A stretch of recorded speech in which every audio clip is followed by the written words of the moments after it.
Hello, this is Dr. Amihan, your humble servant in health in the northern part of Antique. Tonight we will be discussing about the vaccines, most specifically Johnson & Johnson vaccines or J&J. That is now in our locality in Pandan, which is very available for those who are not yet vaccinated. This is, I think, in relation to the appearance of Delta variant here in the locality of Pandan. So that's a very good move from our province that we can all be vaccinated as much as possible. But as what I said, it will be very impossible for us to do so that all of us will be vaccinated because of insufficient supply of the vaccines. Now, many are asking me that how effective is Johnson & Johnson? Johnson & Johnson is effective. Actually, studies have shown that it can deliver good humoral and cellular functions and with regards to production of antibodies up to 8 months. That is shown by recent studies. Although it is not peer-reviewed, but the result is good compared to, or maybe it is at par with Pfizer, the second dose of Pfizer, and Moderna. Okay. So it has an 88 to 90% effective with regards to the Delta variant, which is now circulating in our locality. So what is a J&J vaccine? J&J vaccine belongs to what we call viral vector vaccine. The vaccine is inside of the adenovirus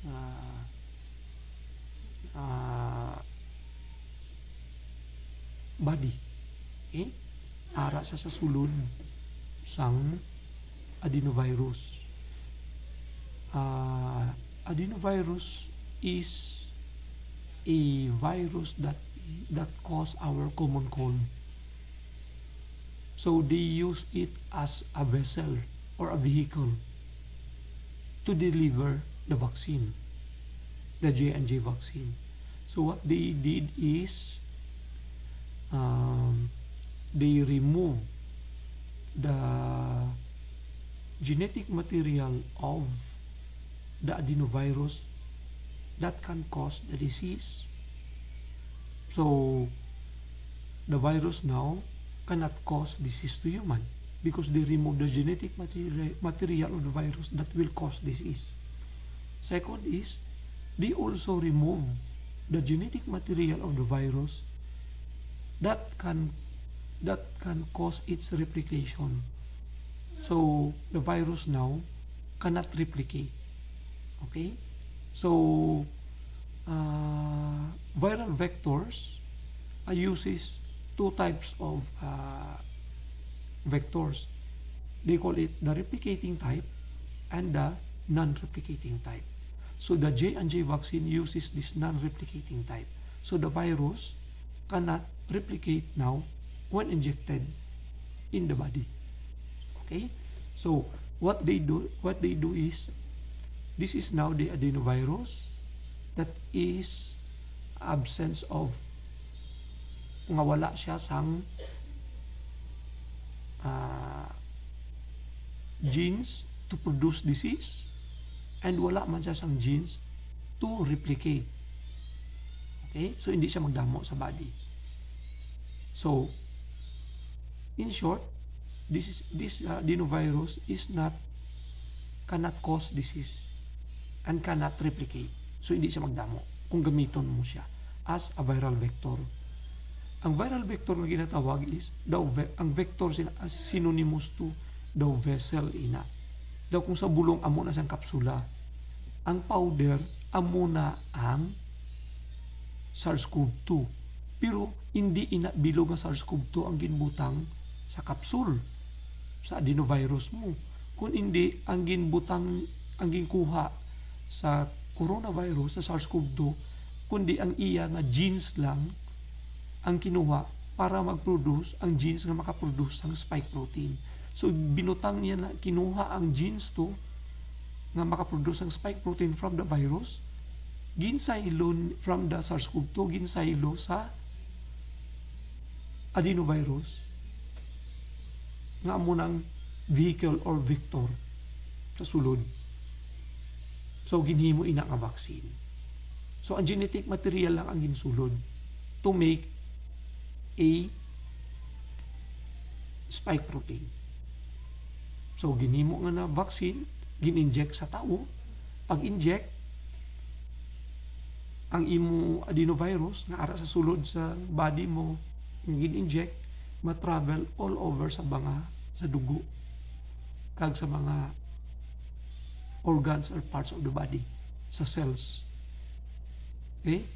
Once nga makita niyang cells karon sa body, for example, sa lungs, sa tinai, or sa kidneys, or sa mga diin pa na nga part, sa mga ugat mo, sa mga blood vessels, matapik na siya sa cells. So, ang adenovirus mo matapik sa cells naton ini. Pagtapik niya, ang genetic material sa sulod sa adenovirus, i-inject niya na pasulod sa cells naton.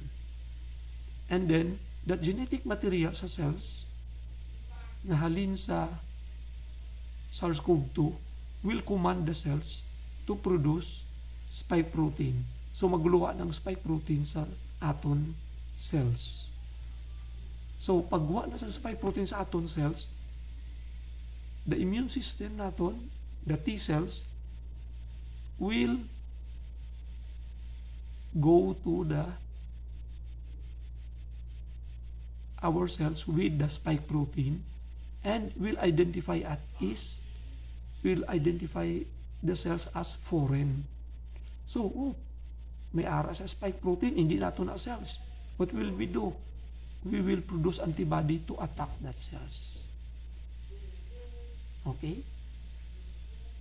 So, pag kuha niya na, ma-remember na dayon sa aton body, sa aton immune system, nga may ara nakasulod nga may sungay, may spike. Hindi na ato na cells kung hindi foreign body ina. So, ina iya nga proseso nagapatimaan nga ginatudloan sang vaccine ang aton cells nga basta may sungay gani SARS-CoV-2 na. Okay? So, anong butsilingon? Atakihon ta na. Kay hindi nato na cells. So, pagka second time around, nga ma-infect ka sang SARS-CoV-2 na ginatudtuon nga virus, no?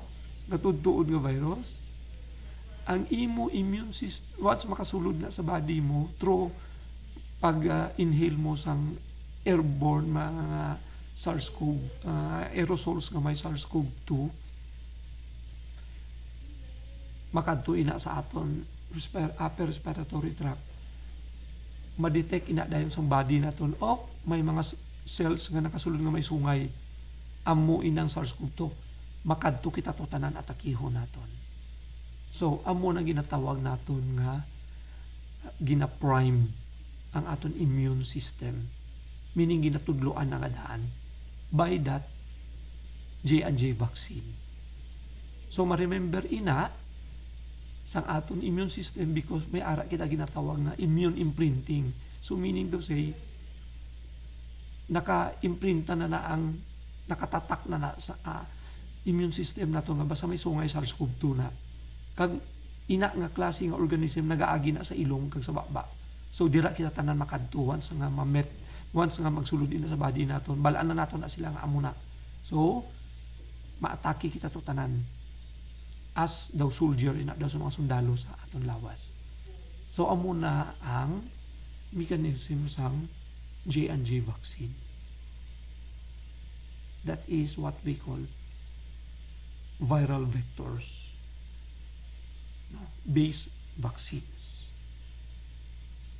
Viral vectors vaccine was already an established technology before sa una pa. Ginagamit ina sa mga Ebola virus ng mga vaccines.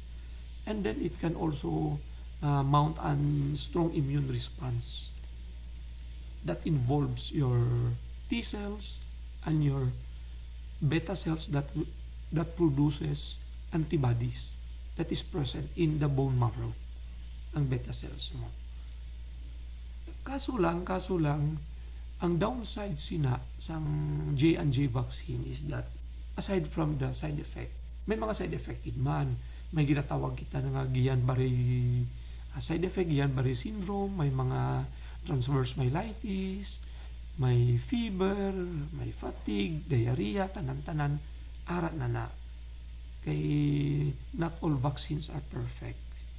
Aside from that, may downside man niya ang J&J vaccines because once nga nakaagi ka na common colds, may previous exposure ka sa common colds, there's a big possibility nga mahina imo effectiveness sang vaccine. Why? Because once nga sumulod siya sa dugo naton, i-inject sa dugo, no? Siyempre, i-inject sa muscles intramuscularly and then matravel sa dugo. Ma-identify ina dayon sang aton nga immune system. Kaya nakaagi na kita common colds. Mambal sa, may nagsulodi nga common colds sa body naton nga virus. Atakiho nila na bago maka-deliver ang vaccine sang unod dia sang ang adenovirus bago makatapik sa cells at sa tissues kag cells naton bago makatapik siya atakiho na dayon sang antibody. So in short, ga-deliver ka pa lang sa package mo bahon ka na, i-destroy ka na dayon sa aton immune system. So hindi gawa maka-function it cannot serve its purpose as a vaccine. But may ara kita ginatawag nga regulatory cells. T-regulatory cells. T-cells nga regulatory. Meaning, pagkakita yan na, hambalan niya na dahil ng ibang antibody, hindi na magpatya, kaya daw okay man na siya. No? Hindi pagkuna, haganagana lang na, kay kilala na ito na. Amo na bala. Sometimes may nag-regulate man sang cells nato sa lawas na para hindi gidiya nga mag-atake tanan. So that is what we call regulatory cells in the body, sa immune system natin. So ang message naton sini is mapa-vaccinate ka, no? Because vaccine nowadays was proven to be not 100% effective, but it has been proven to decrease severity, it will decrease hospitalization, and it will decrease mortality and death. No? So, panabaon niya na. Example for this is just like what happened to the USA, United States of America.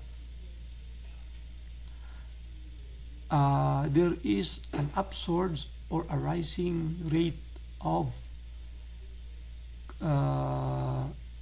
severe COVID increased rate of hospitalization, an increased rate with regards to death and mortality. Damo na kalamatay.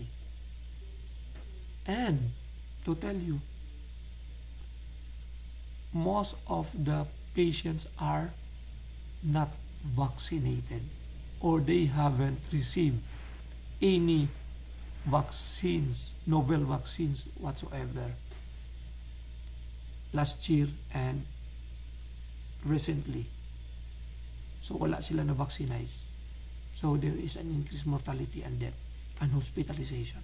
So my medical tip and advice, my take-home message to you is get the vaccine as soon as possible. Have a shot or a jab, even for a single, and complete your dose if you use a double dose vaccine, because sooner or later, if the variant cannot be controlled, there will be a booster 6 to 9 months after, and then there will be an annual pan-coronavirus vaccine that will be available soon after this booster given to the population, if the variant will continue to create chaos in our population. So so good night, and have a productive weekend. And if symptoms persist, call your doctor and visit your doctor. Have a checkup as soon as possible. Don't make your symptoms worsen, because it's really hard to treat severe and critical COVID if you have that. And as what I've said, good night and Godspeed. Bye.